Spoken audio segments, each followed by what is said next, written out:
Welcome to this session. In the last session, I called it Stage 1, Getting Rid of Toxins. I dealt with the first issues that I found important, and these were toxins. As time went on, toxins became less of an issue, and the microorganisms, viruses, worms, bacteria and such became more of an issue. Interestingly enough, the frequencies continued to be a very valuable method in taking care of them. Before I go any further, though, I think what is so important, perhaps I should have said this first long ago, but I'll say it now. If you're working on a project, it is essential that you would be able to evaluate your progress. You have to have some way of knowing, when you tried this, did it succeed or did it fail? If there was no change, it failed, and don't kid yourself. But first, how do you know? There must be some criterion that you can use which will give you a good estimate, without kidding yourself, whether you're succeeding or failing. Now, I have fallen in love with tennis, and I think I did it almost in self-defense. At first, look, I was senile. I didn't even know my own phone number. You get better there, it's pretty obvious. Okay, not a problem. But I have gotten better there, so what now? Am I just willing to say, okay, it's over? Well, in my case, no. So I need another criterion. I chose tennis. Let me give you an example. I'm at the net. I'm defending. And the person at the other side there is ready to hit the ball. And today it happened, for example, he hit the ball right straight at my chest, hard. I had less than half a second to make my decision about where to put the racket, how to position myself, where to rotate the racket so that I could get a good shot. I made the point, by the way.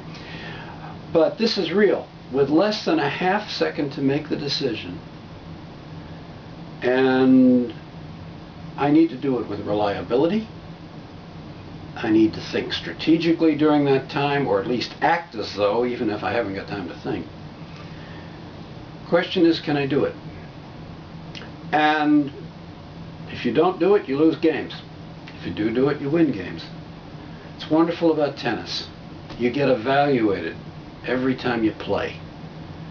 And it's a wonderful feedback mechanism. Now, I'm not saying everybody in the world should be playing tennis, but if you want to heal, you need some mode of evaluating yourself that is neutral, that requires speed, reliability, strategic thinking, and above all, it won't let you kid yourself.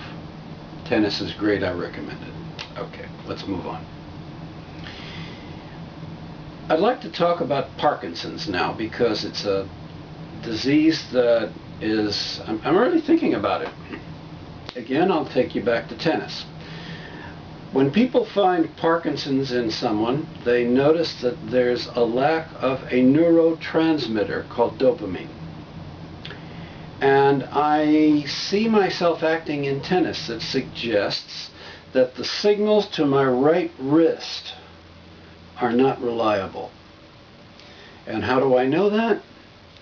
Well, first, I know that when I started playing the game, I knew that I simply couldn't use the wrist.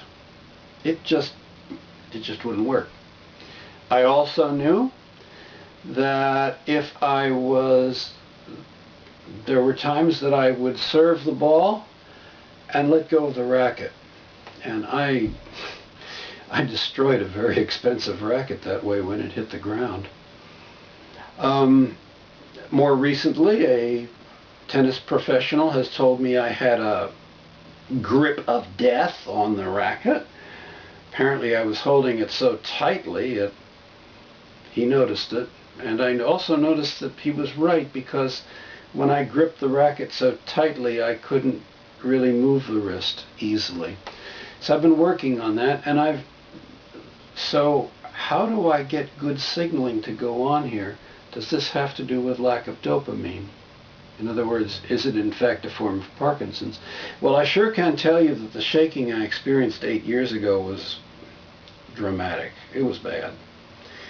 If I ask myself, my body, whether there's a lack of dopamine, I'm getting very straight answers, and yes. For example, the lack around my prostate is, or at least was, quite alarming. I'm working on getting that back up to something more acceptable. And in fact, it's making a difference in bed. I can tell. So this is making sense to me. And I am noticing, as I work on this, that my ability to play tennis reflects progress. And folks, I'm not kidding myself there. I knew who I'm beating, and I know who you couldn't beat 1 month ago. It's real. Okay. Let me talk a little bit about this. Suppose I have a really serious shortage of dopamine. It's a neurotransmitter. Here I have one dendrite, and there is the dendrite coming from this neuron over here. Here I have another neuron. And what I want to do is transmit a signal from this dendrite to that neuron, and that dopamine is the chemical that does it. But suppose there's no dopamine to be had. Here's what I bet happens. The body comes to a bacterium or virus or something like that and says, please guys, I'm up against it. Would you produce a little colony of yourself right there, so that when the signal comes out of my dendrite, it could go through you and then go to the other neuron? Is it good? Well, it's not as reliable. Is it fast? No. But does it work? Hey, it's better than nothing. You really want to solve the problem, get the dopamine back, but at least that's probably what the body's doing. And if it's true, then this little organism is there by invitation. This has some interesting consequences. First, it's not an enemy. Second, no, I don't want to kill it. I asked it to come there. In fact, my body shut down its own immune response to it so that it could do it. But what do we do now? If we do the right thing, we simply get enough dopamine so that we can eliminate it.